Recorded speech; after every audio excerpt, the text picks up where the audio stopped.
செட்டையும் சரி ஆன் ஸ்கிரீனையும் சரி வச்சுக்கக்கூடிய ஒரு இயக்குனர் கம் நடிகர் ரவி மரியா சார் அவர்களை அன்புடன் மேடைக்கு அழைக்கிறோம்.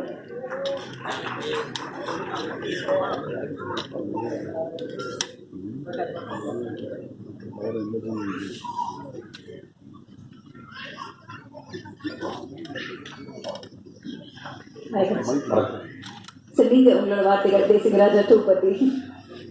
தேசிங்க ராஜா 2 தேசிய ராஜா 1க்கும் 2க்கும் எந்த சம்பந்தம் கிடையாது. அதான்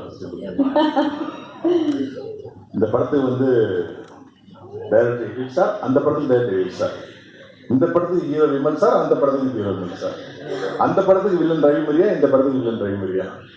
இவ்வளவு ஒற்றுமை இருந்தாலும் சீக்குவல் அப்படிங்கிற ஒரு அடிப்படையில் இந்த கதையோட தொடர்ச்சி அது கிடையாது, அந்த கதையோட தொடர்ச்சி இது கிடையாது. அப்படியே தேசிய 2ன்னு பேர் வச்சு கேட்கலாம், இதுக்கு வேற விளக்காதுன்னு பேர் வைக்கலாம், மனபுத்தி பிறகு பார்த்துன்னு பேர் வைக்கலாம், சரணத்துக்கு டைமையை பார்த்துன்னு பேர் வைக்கலாம், எது வேணாலும் வச்சுக்கலாம். ஆனால் புடிச்சு என்ன பண்ணாரு, எனக்கு தேசிய 2 தான் வேணும் அடம் பிடிச்சதுனால ஏற்கனவே பண்ணப்பட்ட கதைக்கு இந்த டைட்டில் வச்சிருக்கோம். இதுதான் வந்து இந்த படத்துல பார்வையாளர்களாக இருக்கட்டும், ரசிகர்களாக இருக்கட்டும், எங்களுடைய அன்பு நண்பர்களாகிய ஊடக நண்பர்களாக இருக்கட்டும், வலைத்தள நண்பர்களாக இருக்கட்டும், எல்லாத்தையும் சொல்லிக்கொள்ள விரும்புறேன்னா, இந்த படத்தை ரசிகர் பாக்குற மாதிரி ஊடகங்கள் நீங்களும் பார்ப்பீங்க. தயவு செய்து தேசிய ராஜா 1 மறந்துருக்கேன்.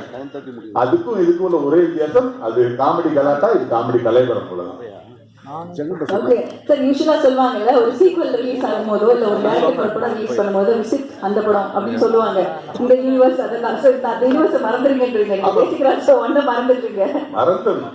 கஜினி மாதிரி கஜினி சூர்யா சார் மறந்து வந்தாதான் இந்த படத்தை என்ஜாய் பண்ண முடியும். ஓகே சார், உங்களோட காமெடி பெர்ஃபார்மன்ஸஸ் அது வந்து மக்கள் எல்லாருமே, அதாவது ஒரு ஸ்லைட் வில்லனிக் ரோல் இருக்கும், ஆனாலும் அது சிரிக்க வைக்கிற மாதிரி தான் இருக்கும்.